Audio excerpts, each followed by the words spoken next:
ನಮ್ಮ ಹಳ್ಳಿಗಳಲ್ಲಿರೋ ನಿರುದ್ಯೋಗಿ ಯುವಕರಲ್ಲಿ ಈ ನಶೆ ಯಾಕಿಷ್ಟು ವೇಗವಾಗಿ ಹರಡ್ತಾ ಇದೆ? ನೋಡಿ, ಸಾಮಾನ್ಯವಾಗಿ 2 ತರಹದ ಜನಮಾದಕ ವ್ಯಸನಕ್ಕೆ ಬಲಿಯಾಗಲ್ಲ. ಒಂದು, ತಮ್ಮ ಇಂದಿನ ಪರಿಸ್ಥಿತಿಯಲ್ಲಿ ತೃಪ್ತಿಯಾಗಿರೋರು. ಇನ್ನೊಂದು, ತಮ್ಮ ಜೀವನವನ್ನ ಉತ್ತಮಪಡಿಸಿಕೊಳ್ಳಲು ಸರಿಯಾದ ದಾರಿ ಕಂಡುಕೊಂಡಿರೋರು. ಇವರಿಬ್ಬರಿಗೂ ನಶೆಯ ಅಗತ್ಯವಿರಲ್ಲ. ಆದ್ರೆ ಈ ನಶೆ ಬೇಕಾಗಿರೋದು ಯಾರಿಗೆ ಅಂದ್ರೆ, ಈ ಮಧ್ಯದಲ್ಲಿ ಸಿಲುಕಿರೋ ಯುವಕರಿಗೆ. ಯಾಕೆ?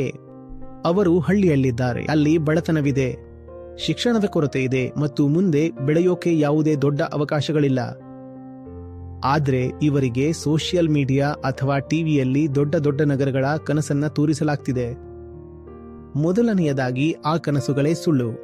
ಒಂದು ವೇಳೆ ಅದು ನಿಜವಾಗಿದ್ರೂ ಆ ಮಟ್ಟಕ್ಕೆ ತಲುಪೋಕೆ ಹಳ್ಳಿಯ ಯುವಕರಿಗೆ ಯಾವುದೇ ದಾರಿಗಳಿಲ್ಲ. ಅಂದ್ರೆ, ನೀವು ಅವರಲ್ಲಿ ಆಸೆಗಳನ್ನಂತೂ ಹುಟ್ಟಿಸಿದ್ದೀರಿ, ಆದ್ರೆ ಅದನ್ನ ಪೂರೈಸಿಕೊಳ್ಳೋಕೆ ಅವರ ಹತ್ರ ಯಾವುದೇ ಸಾಧನಗಳಿಲ್ಲ. ಹಾಗಾದ್ರೆ ಇಂತಹ ಪರಿಸ್ಥಿತಿಯಲ್ಲಿ ಅವರು ಬದುಕೋದಾದ್ರೂ ಹೇಗೆ? ಈ ಹತಾಶೆಯನ್ನ ಮರೆಯೋಕೆ ಅವರು ಆರಿಸಿಕೊಳ್ಳೋ ದಾರಿಯೇ ಈ ನಶೆ. ಸಾಧಾರಣ ಸ್ಥಿತಿಯಲ್ಲಿ ಬದುಕೋದು ಅವರಿಗೆ ತುಂಬಾ ನೋವು ಕೊಡುತ್ತೆ. ಆ ನೋವಿನಿಂದ ತಪ್ಪಿಸಿಕೊಳ್ಳೋಕೆ ಅವರು ಈ ಪ್ರಜ್ಞಾಹೀನ ಸ್ಥಿತಿಯನ್ನ ಅಂದ್ರೆ ನಶೆಯನ್ನ ಆರಿಸಿಕೊಳ್ತಾರೆ.